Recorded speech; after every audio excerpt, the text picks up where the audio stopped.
द्रोणाचार्य की आत्मकथा भाग 16। इसी मध्य महात्मा भीष्म कहने लगे, हे कृष्ण, अब सारे विकल्प समाप्त हो चुके हैं। युद्ध ही एकमात्र विकल्प है। मैं उसकी कल्पना मात्र से सिहर उठता हूँ। इसका आशय यह नहीं कि मेरे मन में युद्ध के प्रति भय या कायरता ने स्थान ले लिया है, बल्कि यह है कि अब युद्ध के मैदान में मरने और मारने वाले दोनों ही हमारे स्वजन होंगे। इस पक्ष या उस पक्ष के किसी के भी मरने पर मेरी अपनी ही व्यक्तिगत हानि होगी। भावी पीढ़ी पूर्व पीढ़ियों की वेदना को किस प्रकार समझ सकती है। जिस वृक्ष को रोपित करके एवं प्रतिदिन सेवा शुश्रूषा के करके आज जीवन के सायं संध्या काल तक उसे महावृक्ष के रूप में देखने का सुयोग प्राप्त किया, वही वृक्ष भीषण आंधी के प्रकोप में पड़कर एक शाखा से दूसरी शाखा से टकराने के कारण स्वयं नष्ट होने जा रहा है। अब शाखाएं वायु वेग से टकरा टकरा कर क्षीण हो जाएंगी तो यह वृक्ष जीवित रहते हुए भी महासमाधि की अवस्था में स्वतः पहुंच जाएगा। कदाचित मेरी भी यही नियति है।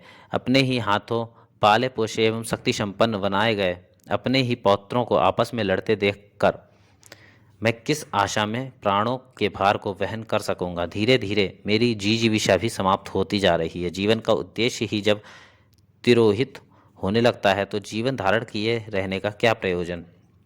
मैंने इस साम्राज्य की रक्षा के लिए अपने स्वत्व का बलिदान कर दिया, किंतु क्या मैं इस साम्राज्य के स्वाभिमान की रक्षा करने में समर्थ हो सका। हे केशव, मुझे ऐसा प्रतीत होता है कि मैं ही इस विनाश का उत्तरदायी हूँ। यदि प्रारंभ में ही स्वार्थों की पृथक पृथक पनपने वाली विष वेली को उखाड़ दिया होता तो आज यह दुर्दिन नहीं देखने को मिलता।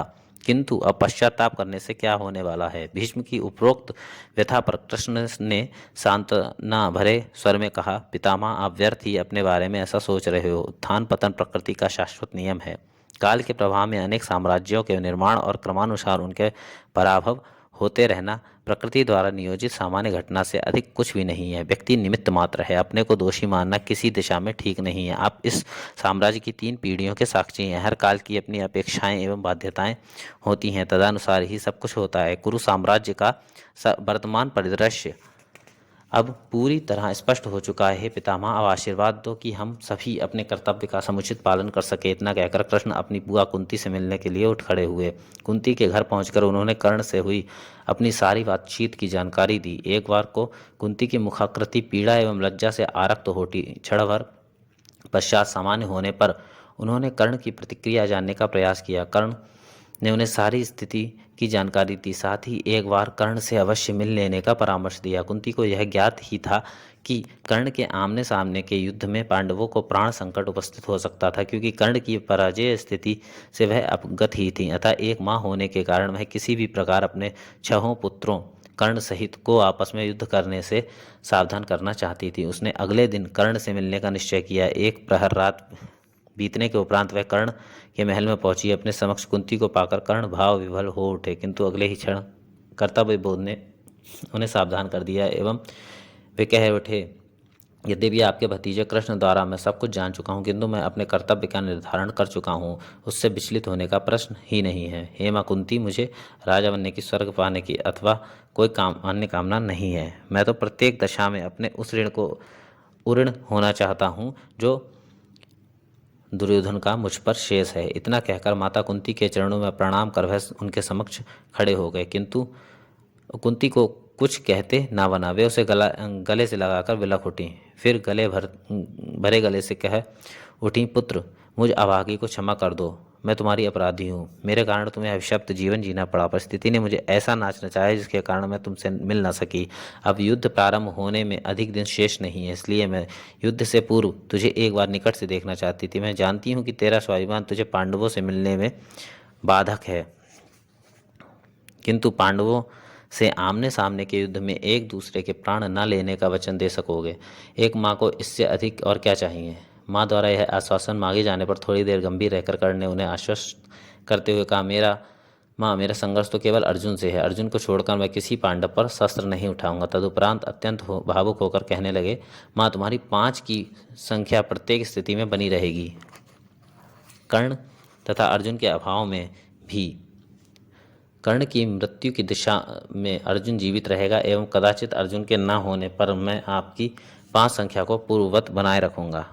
दौत्य कर्म के पश्चात श्री कृष्ण द्वारिका न जाकर अपने सुरक्षा बल के साथ विराट नगर पहुंचे एवं पांडवों को सारे समाचार से अवगत कराया। दुर्योधन द्वारा प्रस्ताव को अमान्य किए जाने की बात सुनकर सब से अधिक प्रसन्नता द्रौपदी एवं भीम को हुई। श्री कृष्ण ने आप समस्त पांडवों को आगामी रणनीति निर्धारण के लिए आवश्यक उपायों की जानकारी दी एवं मित्र राज्यों को ससैन्य आमंत्रित करने का सुझाव दिया। तत्पश्चात वे द्वारिका के लिए प्रस्थान कर गए।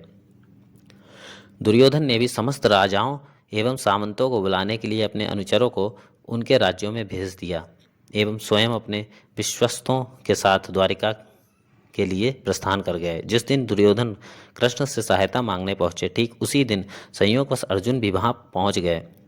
श्री कृष्ण ने दोनों को अपने समक्ष पाकर मुस्कुराते हुए कहा, तुम दोनों ही मेरे निकट के संबंधी हो, मैं तुम दोनों की सहायता करना चाहता हूँ। मैंने इस युद्ध में भाग लेने की यह व्यवस्था की है कि एक ओर तो मेरी सारी सेना रहेगी, दूसरी ओर मैं अकेला साक्षी भाव से उपस्थित रहूंगा। मैं शस्त्र नहीं उठाऊंगा। अब आप स्वयं निर्णय करके बताओ तुम्हें क्या चाहिए। मांगने का प्रथम अवसर अर्जुन को दिया गया। अर्जुन ने निशस्त्र कृष्ण को ही सहायतार्थ चुना। दुर्योधन को सैन्य सहायता दे दी गई। कौरवों की ओर से भीष्म के सेनापतित्व में युद्ध की तैयारी प्रारंभ हो गई। उधर पांडवों ने धृष्टद्युम्न को अपना सेनापति चुना।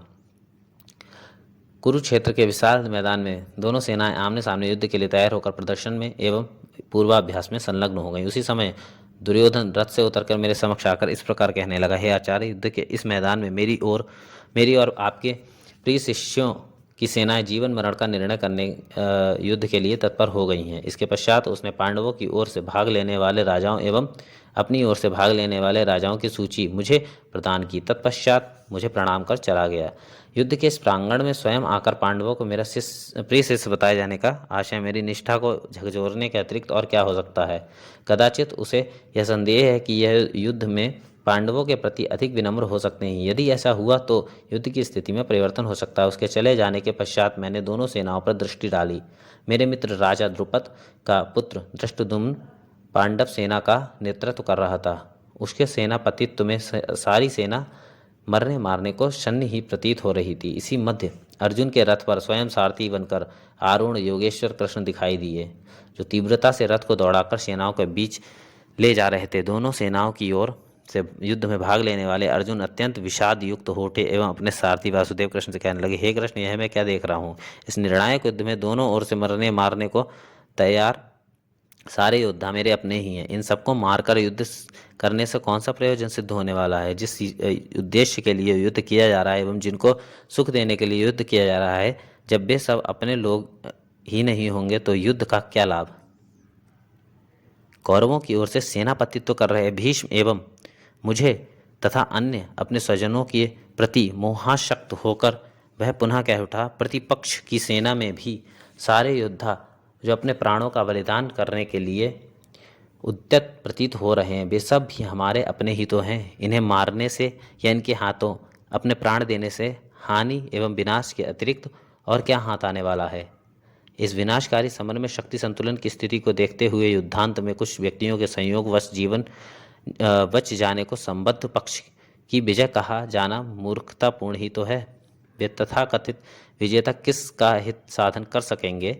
मैं सोचता हूँ, हे कृष्ण, मैं इस युद्ध से विरत हो जाऊं, क्योंकि इसमें भाग लेने से सब प्रकार से हानि ही है। अर्जुन का विषाद एवं मोह युक्त कथन सुनकर श्री कृष्ण ने उन्हें समझाते हुए कहा, हे अर्जुन, तुम्हें यह बात अच्छी प्रकार से समझ लेनी चाहिए कि मनुष्य अपनी क्षणिक आवेग संवेग आदि प्रवृत्तियों के वश में होकर ना तो सन्यासी हो सकता और ना योगी। इन प्रवृत्तियों को यथासंभव अपने वश में करके ही दीर्घकालिक कृत्यों के गुणावगुण के आधार पर ही अपना कर्तव्य पथ निर्धारित करना चाहिए। क्षणिक भावुकता में आकर या व्यक्तिगत हिताहित के आधार पर सार्वजनिक हित के निर्णय किया जाना किस प्रकार उचित कहा जा सकता है। यदि तुम युद्ध की विनाश लीला के पूर्वाकलन से प्रभावित होकर युद्ध न करने का निर्णय लेते हो तो इसे किस प्रकार युक्तिपूर्ण कहा जा सकता है। युद्ध से विरत हो जाने के पश्चात भी तुम्हारे मन में प्रतिशोध की भावना का ज्वार यथावत बना रहेगा। उस स्थिति में तुम्हारा मन विद्रोही हो उठेगा एवं तुम स्वयं को क्षमा नहीं कर सकोगे। तब भी तुम्हें आंतरिक युद्ध से यावत जीवन संघर्ष करना पड़ेगा। जब तक मन सांसारिक विषयों से उपरत नहीं हो जाता, तब तक विरक्ति या संन्यास की बात आत्मवंचना के अतिरिक्त और कुछ भी नहीं। यदि तुम संघर्ष न करने का निर्णय लेते हो तो सारे लोग तुम्हारे इस प्रकार के पलायन को कायरता के अतिरिक्त और क्या कह सकते हैं। संभावित अपयश मरण से अधिक घातक होता है। यह भी सोचो, तुम्हारे युद्ध न करने के निर्णय से प्रतिपक्ष अयुद्ध या युद्ध विराम की घोषणा करने नहीं जा रहा है। ऐसे में तुम्हारे इस आत्मघाती निर्णय का क्या औचित्य हो सकता है। यदि कोई पक्ष या व्यक्ति अथवा नेतृत्व शक्ति के आधार पर निर्णय के लिए ललकार रहा हो, उस समय संघर्ष न करने की बात कायरता ही नहीं, पौरुषहीनता का संकेतक समझी जाती है। इतना तो स्पष्ट ही है कि इस युद्ध के आयोजन के लिए तुम या तुम्हारा पक्ष उत्तरदायी नहीं है। तुम्हें युद्ध करने के लिए बाध्य किया गया है, किंतु इस चुनौती को भी यदि तुम स्वीकार करने में असमर्थता व्यक्त करते हो तो निश्चय ही तुम प्राण लोलुप कायर कहलाने के योग्य हो। पार्थ, जिन्हें तुम अपना या पराया की रेखा में विभाजित कर रहे हो या जिनकी मृत्यु की कल्पना से भयग्रस्त हो रहे हो, वे सब स्वार्थों के वशीभूत युद्ध करने का तत्पर प्रतीत होते हैं। संसार में अपने और पराये की परिभाषा भी समयानुसार परिवर्तित होती रहती है। सच तो यह है कि कहीं कुछ ना अपना होता है ना पराया। संसार के समस्त पदार्थों में अनासक्त भाव बनाए रखकर कर्म में प्रवृत्त होना ही श्रेयस्कर है। बिना कर्म किए मनुष्य क्षण भर भी नहीं रह सकता, अतः कर्म में प्रवृत्त होना किंतु उसमें अनुरक्त ना होना ही उचित है। यदि तुम सोचते हो कि युद्ध करने से मुझे पाप लगेगा तो यह तुम्हारा सोचना ना तो उचित है और ना प्रसंग के अनुकूल। पाप और पुण्य अत्यंत व्यापक शब्द हैं, इन्हें कुछ वाक्यों में बांध पाना संभव नहीं है। एक जैसा कृत्य जो सीमित परिधि में पाप कहलाता है, वहीं व्यापक संदर्भ में पुण्य में परिणत हो जाता है। उदाहरणार्थ, स्वार्थ के लिए दूसरों का स्वत्वापहरण जहाँ पाप की कोटि में आता है, वही राष्ट्रीय संदर्भ में उसका अर्थ परिवर्तित हो जाता है। तुम यह मत सोचो कि तुम अपने परिवार के हित के कारण सारे देश को संकट में डाल रहे हो, बल्कि यदि तुम युद्ध के विरत हो जाते हो तो दुर्योधन न केवल निरंकुश अपितु आतताई भी बन सकता है। जब तुम्हारे जैसे प्रबल प्रतिद्वंदियों के रहते हुए भी उसका स्वेच्छाचार चरम पर है, तब तुम्हारे प्रतिपक्षी न होने की दशा में उसकी स्थिति का सहज अनुमान लगाया जा सकता है। यदि तुम सोचते हो कि तुम ज्ञान की बात करते हो एवं संसार के प्रति तुम्हें वैराग्य हो गया है तो यह अत्यंत हास्यास्पद है। कर्मों में प्रवृत्त हुए बिना ही विरक्ति की बात किस प्रकार संभव है। किसी पदार्थ, वस्तु या जीव को जाने बिना उसके प्रति ना तो आसक्ति हो सकती है और उसके अभाव में विरक्ति किस प्रकार संभव है। जिस प्रकार भोजन की मात्रा की अधिकता या न्यूनता के आधार पर अजीर्ण या रक्ताल्पता संभव है, उसी प्रकार संसार में पूरी तरह क्रियाशील होकर ही विरक्ति या संन्यास संभव है। जहाँ तक हिंसा या अहिंसा का प्रश्न है, इस संबंध में प्राणी मात्र के प्रति दया करना, उनकी प्राण रक्षा करना सर्वमान्य सिद्धांत है, किंतु केवल सिद्धांतों के प्रतिपादन के से प्राणी मात्र के प्रति दया भाव को कार्यान्वित करना संभव नहीं है। स्मरण रहे कि प्राणी मात्र शब्द में सभी प्रकार के हिंसक एवं अहिंसक जीवों का समावेश है। ऐसे में अहिंसकों की हिंसकों से रक्षा करके ही उपरोक्त सिद्धांत का परिपालन कर सकते हैं। इस अभियान में व्यापक हित में हमें उन हिंसकों की हिंसा करना अनिवार्य हो जाता है जो अहिंसकों की हिंसा का हेतु हैं। यही तथ्य सर्वत्र लागू होता है। यदि तुमने पूरी तरह से यह निर्धारित कर लिया है कि तुम्हारा लक्ष्य मानवीय है तो उसे पूर्ण करने में असमंजस कैसा।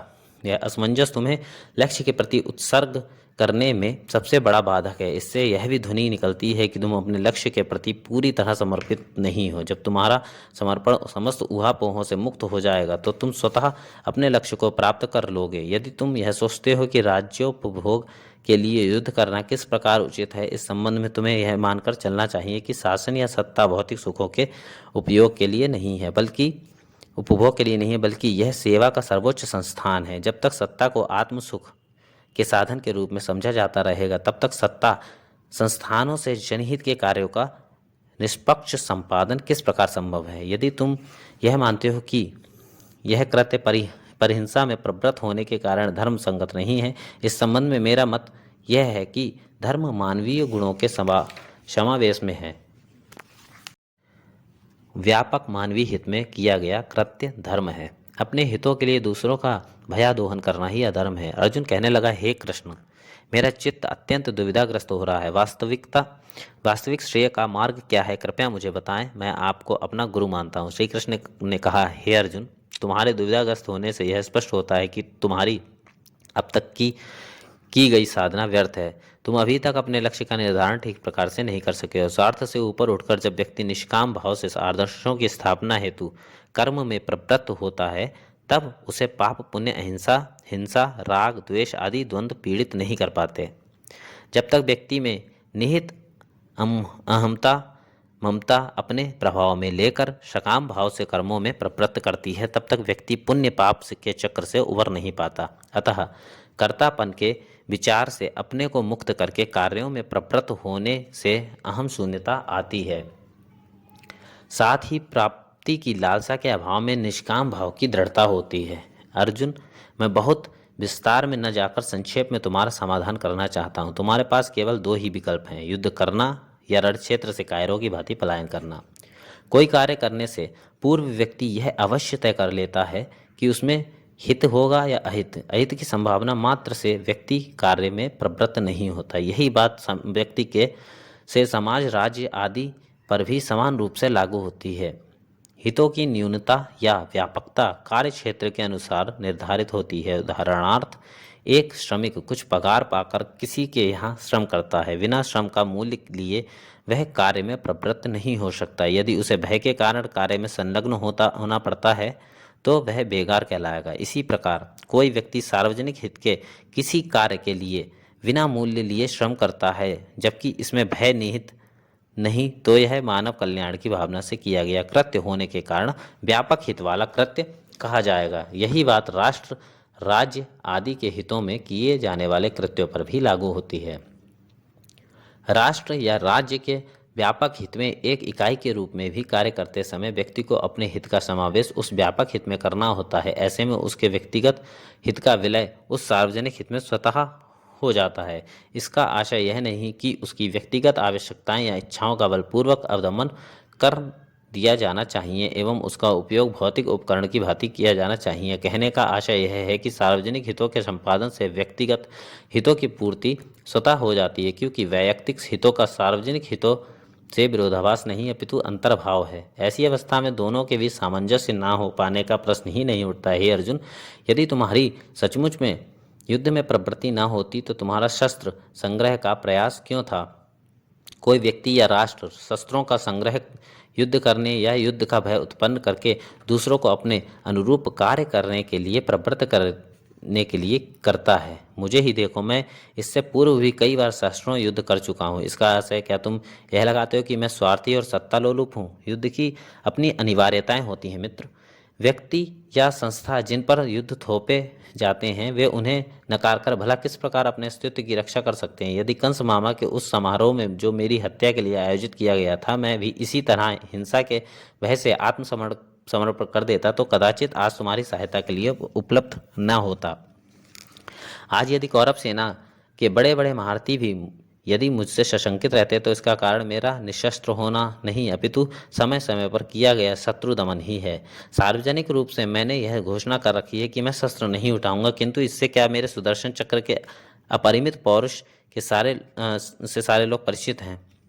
हे अर्जुन, इसी प्रकार कौरव दल के ही नहीं सारे देश विदेश के योद्धा तुम्हारे अपराजेय व्यक्तित्व के गुणगान करने से नहीं थकते। वनवास काल में यक्षों, किन्नरों, गंधर्वों एवं मानवों को पराजित करने के तुम्हारे सारे कार्य लोक विस्तृत हो चुके हैं। वीरता एवं शौर्य के कार्य ही पश्चात बढ़ती पीढ़ियों में सम्मान का कारण बनते हैं। वीरता का उद्देश्य पवित्र एवं व्यापक मानवता के हित में होना चाहिए। निश्चय ही तुम्हारा पक्ष व्यापक मानवीय हित में है। यदि तुम दूसरों का स्वत्व छीनने के लिए युद्ध में प्रवृत्त होते तो मेरा सहयोग तुम्हें कदापि प्राप्त नहीं हो सकता था। यदि मैं स्वार्थवश सहयोग करता तो मेरा सहयोग तुम्हारे पक्ष को किस प्रकार मिल सकता था? राजनैतिक दृष्टि से मुझे केवल कौरवों को ही सहयोग करना चाहिए, क्योंकि वे ही इस समय हस्तिनापुर साम्राज्य का नेतृत्व कर रहे हैं। इतना ही नहीं, मेरे अतिरिक्त और अन्य राजागण भी न्याय के पक्ष का मानवीय समर्थन करने के कारण तुम्हारे पक्ष से अपना सर्वस्व न्यौछावर करने को कटिबद्ध प्रतीत हो रहे हैं। यदि तुम किसी भी कारण से युद्ध न करने की बात सोचते हो तो यह आत्मघात एवं राष्ट्रद्रोह की परिधि में आने वाला कृत्य है। किसी सामान्य योद्धा को भी जब इस तरह के निर्णय के लिए क्षमा नहीं किया जा सकता तो भला तुम्हें किस प्रकार क्षमा किया जा सकता है? यदि तुम पारलौकिक दृष्टि से ऐसा सोचते हो तब तो यह और भी हास्यास्पद है, क्योंकि जो सांसारिक कार्यों में विजेता नहीं बन सकता वह पारलौकिक दृष्टि से किस प्रकार विजेता बनने की सोच सकता है। जीवन से भागना या साहस के अभाव में संघर्षों से मुंह मोड़ना किसी प्रकार की विरक्ति या संन्यास का परिचायक नहीं, अपितु व्यक्तित्व के कायरपन का प्रकटीकरण है। जहाँ तक गुरुजनों के प्रतिपक्ष से युद्ध करने का प्रश्न है, इसमें अन्यथा सोचने का कोई कारण दिखाई नहीं देता। वे अपने कर्तव्य में प्रवृत्त हो रहे हैं तो तुम्हें प्रवृत्ति में निषेध की बात किस प्रकार सूझ रही है। स्वकर्तव्य में प्रवृत्त होकर ही व्यक्ति पूर्णता को प्राप्त कर सकता है, कर्तव्य से पलायन करके कदापि नहीं। प्रत्येक व्यक्ति बिना कर्म के क्षण भर भी नहीं रह सकता, अतः अपने कर्तव्य बोध से प्रेरित होकर कार्यों में प्रवृत्त होना ही श्रेयस्कर है। यदि तुम सांसारिक अभ्युदय के बिना निश्रेयस की बात सोचते हो तो वह किस प्रकार संभव है। जिस प्रकार किसी सेतु निर्माण के लिए पहले नदी के आघात प्रवाह में काफ़ी गहराई तक दृढ़ स्तंभ बनाने होते हैं एवं उन स्तंभों के आधार की दृढ़ता ही सेतु की दृढ़ता को सुनिश्चित करती है, इसी प्रकार सांसारिक जीवन के हमारे श्रेष्ठ कार्य एवं मानवीय कार्य व्यापार में हमारी प्रवृत्ति एवं अनवरत साधना तथा सांसारिक आकर्षणों से शनैः शनैः अनुभवजन्य तटस्थता ही निश्रेयस का मार्ग प्रशस्त करती है। हे अर्जुन, इस प्रत्यक्ष सम्मुख अनायास उपस्थित युद्ध में तुम्हारे भाग न लेने से भी युद्ध समाप्त होने की दूर दूर तक कोई संभावना दिखाई नहीं देती है। इतना अवश्य होगा कि कौरवों के पक्ष में एक धनात्मक उपलब्धि और जुड़ जाएगी। वे अधिक सरलता से युद्ध का निर्णय अपने पक्ष में मोड़ने में समर्थ हो सकेंगे। साथ ही तुम कभी भी सुख शांति का अनुभव नहीं कर सकोगे। जब जब तुम्हारे मन में अपने प्रति किए गए कृत्यों दुष्कर्मों के प्रति अमर्ष जागृत होगा, तब जैविक प्रकृति के कारण तुम्हारे मन में प्रतिहिंसा की बलवती प्रवृत्ति का उदय होगा।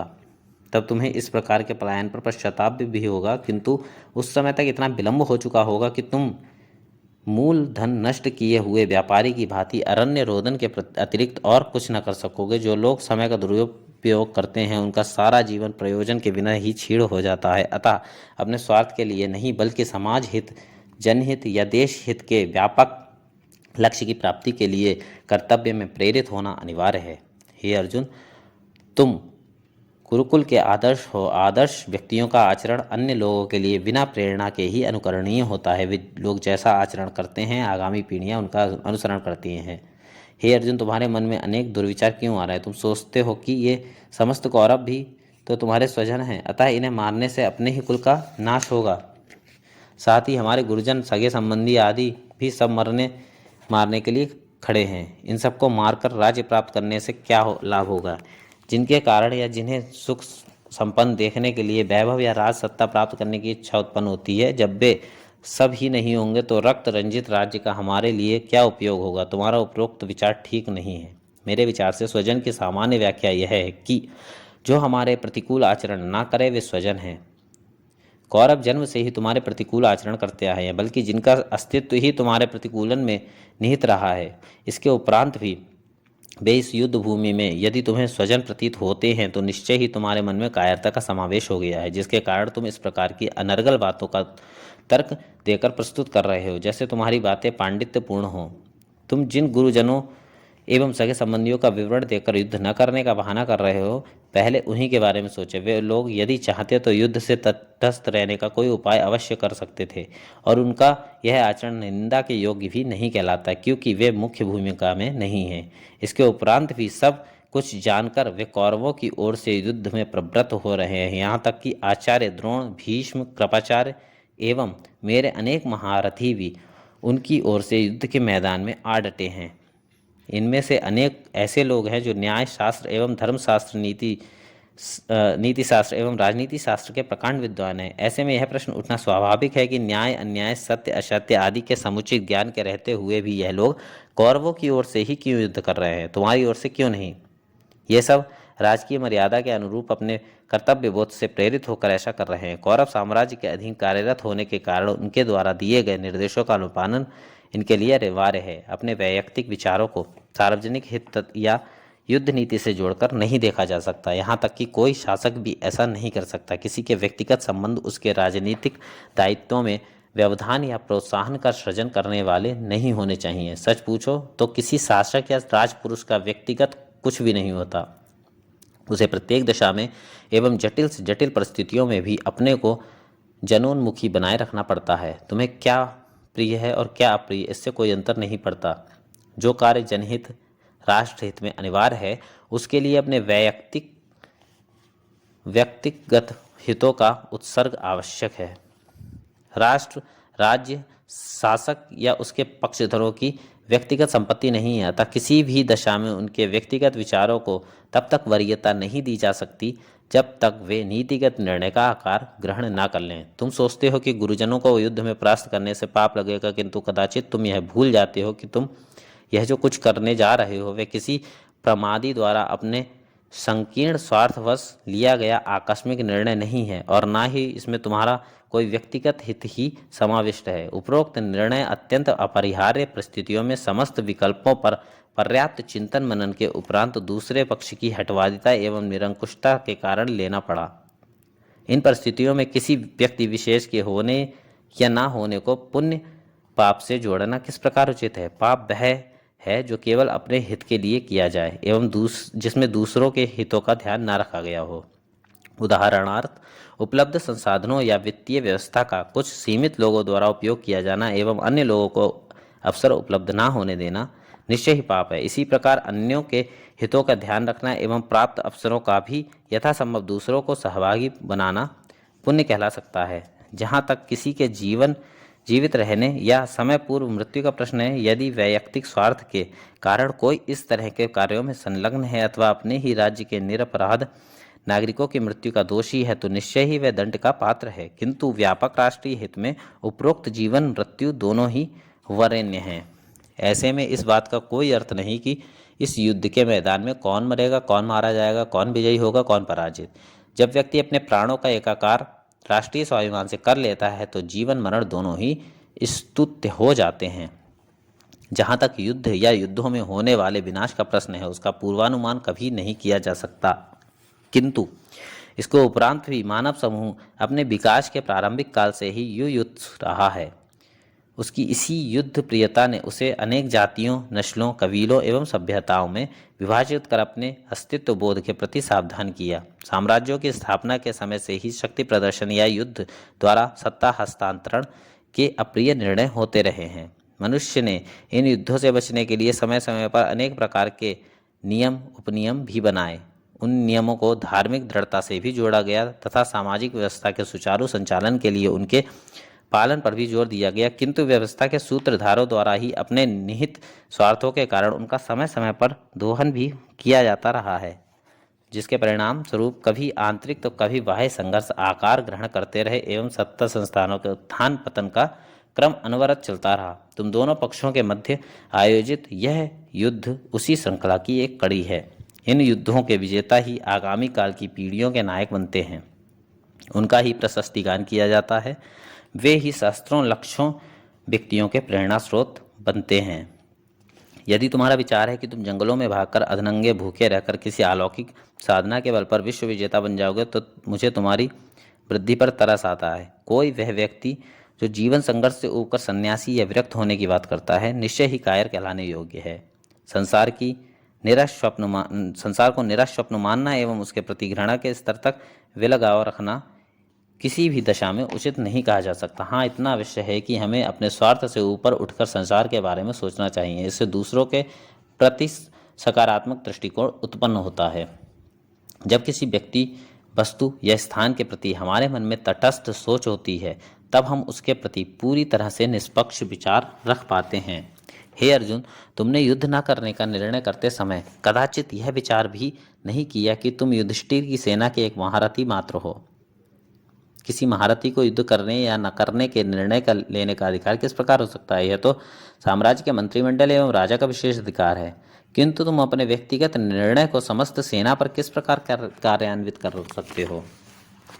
यदि तुम्हारे मन में यह दंभ है कि तुम्हारे जैसे योद्धा के अभाव में पांडव युद्ध नहीं कर सकेंगे एवं युद्ध की विभीषिका टल जाएगी, कोई भी व्यक्ति कितना ही शक्तिशाली क्यों न हो, किंतु वह किसी संस्था से बड़ा नहीं हो सकता था। जन समूह द्वारा निर्धारित निर्णय को परिवर्तित करके करने का ये अधिकार एकल रूप में नहीं दिया जा सकता। यह निर्णय सामूहिक रूप से एवं समस्त राजाओं प्रतिनिधियों की सहमति से लिया गया है एवं सभी लोग उसी आधार पर यहाँ जीवन मरण का प्रश्न लेकर उपस्थित हुए हैं। ऐसे में तुम अपनी व्यक्तिगत निर्बलता को अन्य लोगों पर किस प्रकार थोप सकते हो?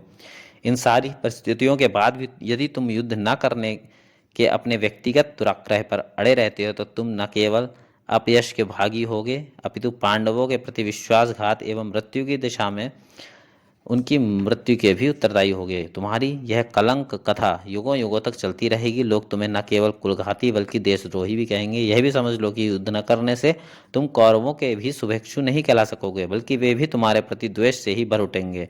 कोई यह मानने को तैयार ना होगा कि तुमने मानवता की रक्षा के लिए या हिंसा से विरक्त होकर उक्त निर्णय लिया।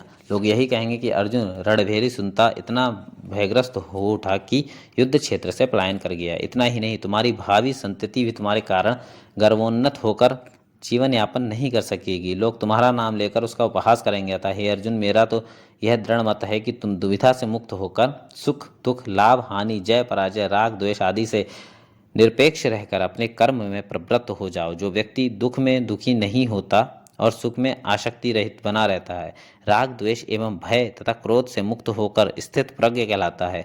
तत्वदर्शी व्यक्ति को सत असत का सम्यक विवेचन करके कार्य में प्रवृत्त होना चाहिए। जब तक तुम्हारे मन में यह भाव बना रहेगा कि मैं इन कार्यों का करता हूँ, तब तक राग द्वेषादि द्वंद्वों में तुम किस प्रकार मुक्त हो सकते हो?